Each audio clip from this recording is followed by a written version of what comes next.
Alright बेटा, 9 type of work हम convert पढ़ चुके हैं। 9 टाइप ऑफ वर्क्स को कैसे हम फाइंड आउट करेंगे, अभी हम देखेंगे type 10 and type 11।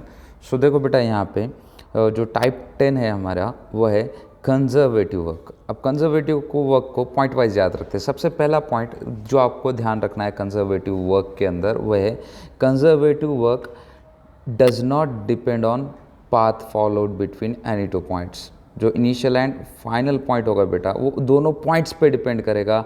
It does not depends on path followed by the particle during its displacement. Alright, जैसे कि देखो same initial and final point है, initial point A and final point B, but देखो इन्होंने 3 डिफरेंट पाथ किए, path 1, part 2, part 3। तो जब work in तीनों पाथ के अकॉर्डिंगली सेम होगा, path 1, part 2, part 3, all the 3 works are equal, then the work is called conservative work. Alright, in the same way here you can see that कि यहाँ पे आपको दिख रहा है ये A to B मूव किया, यहाँ फ्लोर से ये रूफ से फ्लोर तक मूव किया, फ्लोर टू रूफ, नीचे से ऊपर हमने बॉल को लेकर गया, ये मास M को लेकर गए ये ब्लॉक को। सो देखो बेटा, या नीचे से ऊपर ले जाने में जो वर्क हुआ होगा यहाँ पे, ये पोटेंशियल एनर्जी को इंक्रीज़ किया होगा, mgh वर्क हुआ होगा। फोर्स इसका वेट है एंड डिस्प्लेसमेंट जो है वो हाइट है। तो इसका जो फोर्स इनटू डिस्प्लेसमेंट जो हुआ यहाँ पे, force is mg and height is h, तो mgh in each and every process 1, 2, 3, 4, ये जितनी भी प्रोसेस है इनके अंदर जो वर्क हुआ है ये सारे के सारे वर्क कैसे सेम है। जब ये जो वर्क डन जब पाथ के ऊपर डिपेंड नहीं करता है, that is called conservative work. Clear? अब ये कंजर्वेटिव वर्क कौन कराती है, तो ध्यान रखना बेटा, the conservative work is done by conservative forces. अब वो कैसे पहचानेंगे हम सर कि वो कंजर्वेटिव होगा कि नहीं होगा, तो जब आपको electrostatic force, gravitational force, elastic force या स्प्रिंग फोर्स या फिर मैग्नेटिक फोर्स, इनमें इन चारों में से कोई फोर्स दिखती है तो these forces does a conservative work.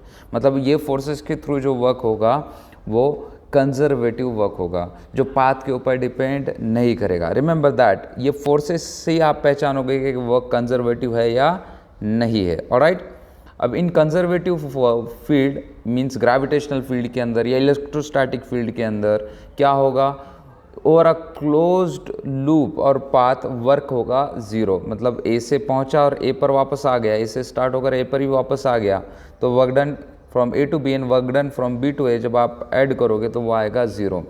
Alright, अब ये देखो ये कंजर्वेटिव वर्क करता क्या है बेटा, सबसे इंपॉर्टेंट पॉइंट है, conservative work changes the potential energy. Conservative work क्या करता है, कंजर्वेटिव वर्क पोटेंशियल एनर्जी को चेंज करता है। कैसे चेंज करता है, देखो change in potential energy is negative of conservative work. Conservative work का निगेटिव पोटेंशियल एनर्जी होगी। देखो यहाँ पे आपको पता है कि फोर्स की डायरेक्शन में अगर बॉडी मूव करती है then it is positive work, force की अपोजिट डायरेक्शन में बॉडी मूव करती है then it is negative work. Alright, देखो बेटा ये ब्लॉक है हमारे पास और ये ब्लॉक हमारा मूव करेगा, ऊपर की साइड में मूव कर रहा है और इसके ऊपर लगने वाली ग्रेविटेशनल फोर्स डाउनवर्ड डायरेक्शन में, मतलब ये पार्टिकल ने जो वर्क किया वो वर्क कैसा है, निगेटिव वर्क किया। अरे क्लियर है, work done by the particle क्या है, निगेटिव है। बट बेटा आपको पता है कि जैसे जैसे इसकी हाइट बढ़ेगी इसकी पोटेंशियल एनर्जी जिसको यू से डिनोट करते हैं वो क्या होगी, इंक्रीज करेगी। मतलब कि जब हम बॉडी को ऊपर की साइड में मूव करेंगे तो बॉडी को ऊपर की साइड मूव करने में जो वर्क होगा, work done by the gravitational force, वो निगेटिव होगा। बट ये निगेटिव क्या करेगा, उसकी पोटेंशियल एनर्जी को इंक्रीज करेगा। यही तो है बात है बेटा कि जब वर्क निगेटिव होगा पोटेंशियल एनर्जी पॉजिटिव होगी। अरे क्लियर है, क्योंकि आप बॉडी को ऊपर की साइड में मूव कर रहे हो, एट हाइट लेकर जा रहे हो तो पोटेंशियल एनर्जी इंक्रीज हो रही है। But that work body is moving opposite to the gravitational force, मतलब कंजर्वेटिव वर्क कैसा होगा, निगेटिव होगा। क्लियर? तो बेटा 3 पॉइंट यहाँ पे इंपॉर्टेंट है आपके पास जो आपको कंजर्वेटिव वर्क में ध्यान रखना है। कौन कौन सा, कि first point, conservative work does not depend on path. Alright, point number 2, conservative work हो रहा है या नहीं हो रहा है ये कैसे पता चलेगा, तो conservative work is done by conservative forces. अब कंजर्वेटिव फोर्सेस कौन सी होगी, gravitational force is conservative force, gravitational force, elastic force या स्प्रिंग फोर्स बोलेंगे जिसे हम, electrostatic force and magnetic force. हमको इस चैप्टर के अंदर इन दोनों को करना है। कौन दोनों? Gravitational force and elastic force. ये दो फोर्सेस हम इस चैप्टर के अंदर रीड करेंगे, स्टडी करेंगे। Alright, and point number 3 that you have to remember कि negative conservative work increases the potential energy, means change in potential energy is minus W, delta U is equal to minus W conservative. Hope this is clear. यहाँ पर यही देखो, ये लिखा हुआ है clearly mention है यहाँ पर खुले खुले वर्ड्स के अंदर कि देखो, if the particle moves opposite to the field, particle moves opposite to the field, मतलब कि body field, gravitational field downward direction के अंदर है, ग्रेविटेशनल फोर्स डाउनवर्ड डायरेक्शन में है एंड बॉडी मूव कर रही है upward, work done in the field भी नेगेटिव, तो वो वर्क जो होगा वो नेगेटिव होगा। And so change in potential energy is positive, right, means potential energy increase. And when the particle is moves in the direction of field, मतलब body downward move कर रही है, ग्रेविटेशनल फोर्स की direction के अंदर move कर रही है, then work is positive and change in potential energy is negative, that is potential energy is decreases. Alright, these 3 points you have to remember from conservative work. Alright, अब हमको 2 type के conservative works को पढ़ना है, यानी 2 type के potential energy हमारे syllabus में है, मतलब इस चैप्टर के अंदर। सिलेबस में तो है इलेक्ट्रोस्टैटिक भी, वो आप इलेक्ट्रोस्टैटिक में पढ़ेंगे, सर आपको पढ़ाएंगे, बट यहाँ पे हमको 2 पढ़ना है, एक तो ग्रेविटेशनल पोटेंशियल एनर्जी एंड दूसरी स्प्रिंग पोटेंशियल एनर्जी की स्टडी करनी है। टाइप 11 है हमारे पास नॉन कंजर्वेटिव वर्क। अब बेटा नॉन कंजर्वेटिव वर्क क्या होता है? तो बेटा देखो, कंजर्वेटिव वर्क का अपोजिट होगा। Conservative work that does not depend on path, this work depends on path, depend करेगा पाथ के ऊपर। सेकेंड पॉइंट था कौन सी फोर्सेस कंजर्वेटिव वर्क कराती है, तो यहाँ पे कौन सी फोर्सेस नॉन कंजर्वेटिव वर्क कराएगी? तो opposing forces like frictional force, viscous force, air drag, ये जो अपोजिंग फोर्सेस है, सॉलिड फ्रिक्शनल फोर्स लगाएगा, लिक्विड विस्कस फोर्स लगाएगा एंड गैसियस एयर ड्रैग लगाएंगे, ये अपोजिंग फोर्सेस होगी। ये अपोजिंग फोर्सेस होगी तो नॉन कंजर्वेटिव वर्क होगा, and non conservative work does not depend on path. फिर ये क्या करता है बेटा? Non conservative work loses energy. देखो, कंजर्वेटिव वर्क पोटेंशियल एनर्जी को इंक्रीज या डिक्रीज करेगा, चेंज करेगा पोटेंशियल एनर्जी को, but non conservative work energy का लॉस करवाता है। एंड फॉर कंप्लीट साइकिल में कंजर्वेटिव वर्क था 0, यहाँ पे कंप्लीट साइकिल के अंदर वर्क 0 नहीं होगा, कभी 0 नहीं होगा। ऑलराइट, अब देखो बेटा हम चलते पोटेंशियल एनर्जीज़ की तरफ। तो पोटेंशियल एनर्जीज़ हमारे पास different kinds of potential energy 2 type के हमें देखना है, और इसके केसेस 10-12 केसेस में बताऊंगा, हर एक पे एक क्वेश्चन होगा। ध्यान से आपने एक केसेस याद रखना है जिसे आपने वाक्य याद किए थे। अब देखो बेटा, पहली जो पोटेंशियल एनर्जी है that is the gravitational potential energy, gravitational potential energy. Clear? अब ग्रेविटेशनल पोटेंशियल एनर्जी के अलग अलग केसेस है, जैसे कि फर्स्ट केस हम देख रहे हैं यहाँ पे। In first case you can see that if a body of mass m lifted to a height h relative to the surface of earth, surface of earth से सैटेलाइट लॉन्च किया। अब देखो, जब हम सैटेलाइट लॉन्च करेंगे ऊपर बहुत ज़्यादा हाइट जाएगी, h is comparable to r, then your potential energy is mgh divided by 1 + h/r। Formula याद रखना है। अभी तक हम क्या करते थे? mgh करते हैं, क्योंकि h is very very low, less than r होता है। आप छत के ऊपर फैन लगा रहे हो, या बल्ब लगा रहे हो दीवार के ऊपर, या किसी चीज़ को एक पर्टिकुलर हाइट से ले रहे हो, या कोई एप्पल या फिर आम जो है पेड़ से नीचे गिर रहा है, तो at that situation you have to apply mgh, potential energy is mgh। Work negative होगा अगर आप ऊपर ले जा रहे हैं, एंड वर्क पॉजिटिव होगा जब वो एप्पल टूट कर नीचे गिरेगा। और पोटेंशियल एनर्जी डिक्रीज होगी, वर्क पॉजिटिव होगा जब वो नीचे गिरेगा, और जब आप नीचे से ऊपर लेकर जाओगे पोटेंशियल एनर्जी बढ़ेगी, वर्क निगेटिव होगा। समझ रहे हो ना? क्लियर? बस सिंपल है। बट अगर हम सैटेलाइट को लॉन्च करते हैं बेटा, सैटेलाइट क्या होगा? बहुत ज़्यादा हाइट के ऊपर जाएगा, किलोमीटर्स की हाइट कवर करेगा, मीन्स h बहुत ज़्यादा हो जाएगा, एज कंपेरेटिव टू r हो जाएगा, and at that moment you have to use formula mgh divided by 1 + h/r, and if h is very small then radius of earth, you know radius of earth is 6 × 10⁶ meter, 6.4 × 10⁶ metre, 6400 kilometre होता है, 6400 kilometre radius of earth होता है बेटा। तो इससे बहुत कम होती है हमारी हाइट, तो हम mgh लगाएंगे। क्लियर? सेकेंड थिंग होगी, ये हम डिटेल के अंदर ग्रेविटेशन के अंदर पढ़ेंगे ये ग्रेविटेशनल पोटेंशियल को। तो ग्रेविटेशनल पोटेंशियल आपको पता है, ग्रेविटेशनल पोटेंशियल अगर गिवन है, gravitational potential is denoted by v, then the your potential energy is simply m into V, यानी क्या करना है, उससे मल्टीप्लाई कर देना है ग्रेविटेशनल पोटेंशियल से। फॉर्मूला याद रखो, इजीली आप कर सकते हैं, डिटेल के अंदर हम ग्रेविटेशन के अंदर पढ़ेंगे उसे। अब यहाँ पे देखो, work done in pulling the Bob of a pendulum, pendulum का बॉब हमें क्या करना है, पुल करना है। तो देखो बेटा, ये आपके पास पेंडुलम है, फ्रॉम पोजीशन 1 to 2 हमने इसको मूव किया, यानी जो हाइट कवर हुई ये h हाइट इसने कवर की। अब हमको h की वैल्यू फाइंड आउट करना पड़ेगी, we have to find the value of h। So देखो वैल्यू ऑफ h कैसे फाइंड आउट, हमको पता है कि ये O to A जो डिस्टेंस है, distance from O to A, this from this to this, ये हमारा कितना है। सो देखो बेटा, यहाँ से O to A जो तुमको ये दिख रही है, दिस लेंथ इज़ L, यहाँ से यहाँ तक की लेंथ कितनी है L, and this OB is also L, this is H। तो आपको पता होगा कि ये यहाँ से यहाँ तक O to C की जो वैल्यू होगी बेटा, ये हो जाएगी L minus H, alright, this is L।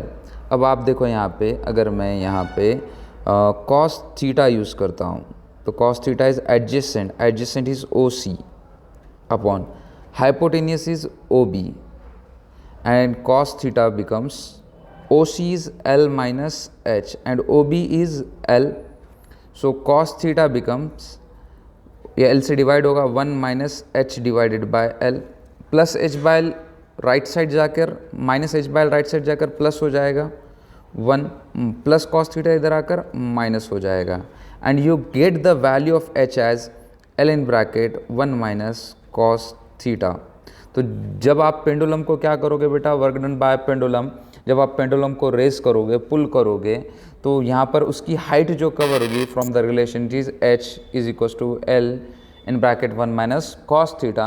अब जब ऊपर लेकर जाओगे तो वर्क होगा negative minus mgh, and potential energy बेटा होगी पॉजिटिव, क्योंकि ऊपर लेकर जा रहे हो, अगेंस्ट द ग्रेविटी वर्क हो रहा है, तो कंजर्वेटिव वर्क होगा negative, and conservative work negative, तो you know that potential energy is negative of conservative work, negative negative positive बन जाएगा और वो हो जाएगी mgh।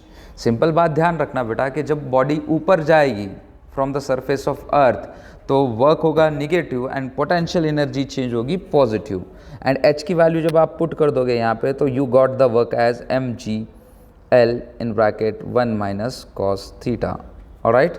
चलिए next case, case number 4, pulling the uniform rod. Same बेटा, सेम सेम सेम, बट फर्क क्या है यहाँ पे, क्योंकि जब भी आपके पास यूनिफॉर्म रॉड होगी, you have to consider the total mass is at the centre, total mass का होगा सेंटर के होगा। जब भी आपके पास यूनिफॉर्म रॉड होगी, कोई एक पॉइंट मास नहीं बल्कि पूरी की पूरी बॉडी में मास है, तो आप you have to consider centre. अब देखो O से A, जो अभी वहाँ पे O से A था, तो O से A कितना था वहाँ पे, O to A L था, यहाँ पे O to A कितना हो जाएगा L/2, सो OC हो जाएगा L/2 माइनस H। सो फिर से तू cos थीटा लगाएगा, cos थीटा हो जाएगा OC by OB adjacent upon hypotenuse, OC is L/2 minus H upon OB is L/2।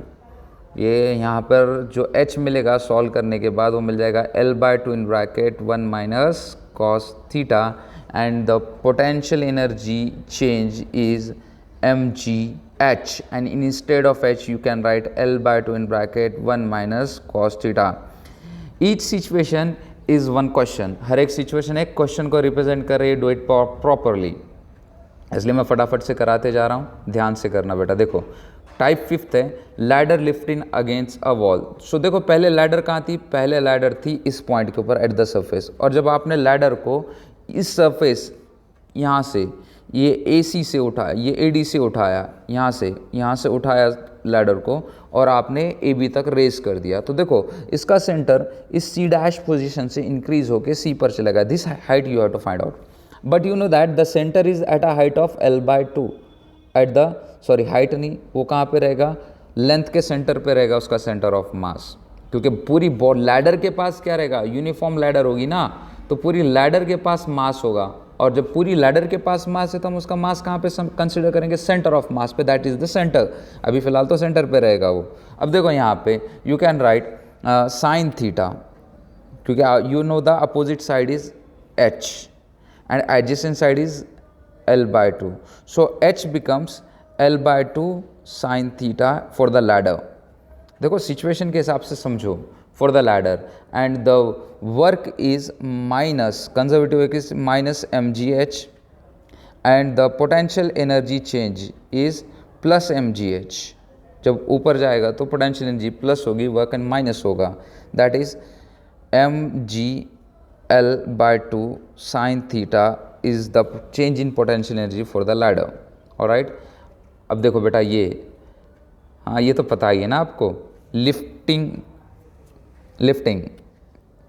A block by a rope of lift, rope और lift के अंदर आपको पता है कि जब एक्सर्टिंग अपवर्ड होगा तो जी इफेक्टिव एक्सलरेशन होगा जी प्लस ए, तो जी इफेक्टिव चेंज होगा ना बेटा, एम जी एच होता है, तो जब बॉडी एक्सेलरेट करेगी तो इफेक्टिव एक्सेलरेशन क्या होगा, एक्सेलरेशन अपवर्ड के अंदर जी प्लस है, एक्सेलरेशन डाउनवर्ड के अंदर जी माइनस है, डिसेलरेशन डाउनवर्ड में जी प्लस है एंड डिसेलरेशन अपवर्ड में जी माइनस है। तो एम जी एच का जो जी चेंज होगा, देखो क्या चेंज होगा, जी, याद है ना हमने लिफ्ट के क्वेश्चंस किए थे, जी इफेक्टिव एक्सेलरेशन फाइंड करने के लिए लॉज ऑफ मोशन में, वहाँ से जी की वैल्यू चेंज होगी, सिंपल। देन वर्क डन और internal change in potential energy in changing the orientation of cylinder. तो देखो बेटा ये पहली पोजीशन है और इस फर्स्ट पोजीशन के अंदर इसका सेंटर ग्राउंड से रेडियस के डिस्टेंस पे है, ऑलराइट, रेडियस के डिस्टेंस के ऊपर। सो देखो बेटा ये टाइप नंबर 6 में जो है ये ओरिएंटेशन चेंज हो रही है, यहाँ पे ये जो सिलेंडर है ये हॉरिजॉन्टल सरफेस के ऊपर है, कर्व सरफेस के ऊपर, तो यहाँ पर उसको हमने चेंज कर दिया, उसकी ओरिएंटेशन बदल गई, अब वो सरफेस के ऊपर आ गया। So you can see that यहाँ पे जो पोटेंशियल एनर्जी होगी इसका ग्राउंड से सेंटर आर हाइट के ऊपर होगा, तो इसकी जो इनिशियल पोटेंशियल एनर्जी होगी वो mgr, और इसका देखो टोटल अगर सिलेंडर की लेंथ l है तो इसकी लेंथ हो जाएगी सेंटर की L/2, क्योंकि देखो जब भी यूनिफॉर्म अगर सरफेस होगा ना तो वो सेंटर के ऊपर होगा। सो इसकी फाइनल पोटेंशियल एनर्जी मिल जाएगी हमें mgL/2। So the change in potential energy वो क्या होगी फिर, हाँ बेटा बोलो, final potential energy minus initial potential energy, mg common निकलेगा और हो जाएगा L/2 माइनस r, ऑलराइट। चलिए नेक्स्ट क्वेश्चन, और ये सबसे इंपॉर्टेंट चीज़ है सिचुएशन से, ध्यान से समझना बेटा। देखो work done in pulling the chain against gravity, तो देखो ये है हमारे पास एक चेन एंड दिस चेन का ये जो n1/nth पार्ट है, दिस 1/nth पार्ट, वो बोलेगा कि 1/nth पार्ट इज हैंगिंग, तो 1/nth बोला पार्ट इज हैंगिंग, तो देखो ये टोटल चेन की लेंथ कितनी है, L/n हो जाएगी फिर। तो इसका सेंटर कहाँ पे मिलेगा, you got the centre as divided by 2, तो हो जाएगा L/2 पे इसका सेंटर, यानी इसकी टोटल हाइट जो हमें मिलेगी वो L/2 मिलेगी जब हम पूरी चेन को ऊपर खींचेंगे। और देखो total mass of a chain is capital M, और mass of this hanging part क्या हो जाएगा, टोटल मास, कितना पार्ट डिवाइड में एक्ट कर रहा है, n पार्ट एक्ट कर रहा है, तो डिवाइडेड बाय n आपका हैंगिंग मास हो जाएगा। You know that work is mgh, so hanging part का जो मास है स्मॉल m, तो it is capital M divided by n, और जो हाइट है वो L/2n। So the work is negative mgL/2n², and जो पोटेंशियल एनर्जी चेंज होगा वो होगा mgL डिवाइड बाय 2n²। बस ध्यान ये रखना है बेटा कि वो क्वेश्चन में बोलेगा 1/nth पार्ट इज हैंगिंग, तो 1/nth पार्ट जब हैंग करेगा तो 1/n into total length hanging length हो जाएगी। अब 1/4 पार्ट बोलता है इज हैंगिंग, तो रिमेंबर दैट 1/4 n की वैल्यू नहीं है, n की वैल्यू 4 होगी क्योंकि 1/nth part is hanging, alright. तो ये n की वैल्यू रखते टाइम ध्यान रखना, अगर वो कहता है 1/3 पार्ट इज हैंगिंग, 1/3 के लिए n की वैल्यू 3 होगी, 1/4 के लिए n की वैल्यू 4 होगी, ऑलराइट, 1/5 के लिए n की वैल्यू 5 होगी, 1/5 नहीं, बच्चे 1/5 पुट करते क्या आते हैं, गलत होता है, ठीक है। And the most important, the lower end is lifted to a point of suspension. देखो ये आपके पास एक चेन है और चेन का ये पॉइंट उठाया आपने और लेकर पॉइंट ऑफ सस्पेंशन तक चले गए, एक हार बना दिया। तो देखो बेटा इसमें इसके दो सेंटर्स हो गए। पहला वाला सेंटर पूरी रॉड का होगा, पूरी चेन का होगा L/2, यहाँ से यहाँ तक का डिस्टेंस जो रहेगा इसका ये L/2 रहेगा। और ये नीचे वाली चेन यहाँ से यहाँ तक, इसकी लेंथ कितनी बचेगी? L/2।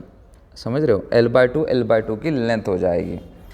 अब देखो, जब हम ये चेन को उठा के ऊपर की साइड में लेकर जाएंगे तो C1 अपनी पोजीशन को चेंज नहीं करेगा, C1 is at the same position. But होगा क्या, ये वाली चेन, ये वाला पॉइंट जो सबसे नीचे था वो ऊपर चला जाएगा, तो this centre C2 will shift to up. अब बेटा C1 टू C2, ये नीचे वाले पार्ट का सेंटर कितना? L/2 का फिर 2 से डिवाइड करेंगे तो L/4 पे आएगा, C1 टू C2 डिस्टेंस। और ये C2 की पोजीशन चेंज होकर अभी ऊपर चले गई तो L/4। This is from C2 to C2, this L/4 plus यहाँ से यहाँ तक भी कितना है? L/4। तो दोनों को ऐड करेंगे तो टोटल हाइट का चेंज हो जाएगा L/2। Total change of height is L/2। Total change of height is L/2। That means change in potential energy is mgh। Total potential is mgh। तो h आपको मिल गया L/2। और देखो यहाँ पर हाफ पार्ट तो एज इट इज़ है, इसका half part as it is है, only half part is changing the position. मतलब हमको मास भी इतनी चेन का लेना पड़ेगा क्योंकि ये हाफ चेन तो एज इट इज़ है, तो मास भी क्या होगा? टोटल मास का half mass you have to consider.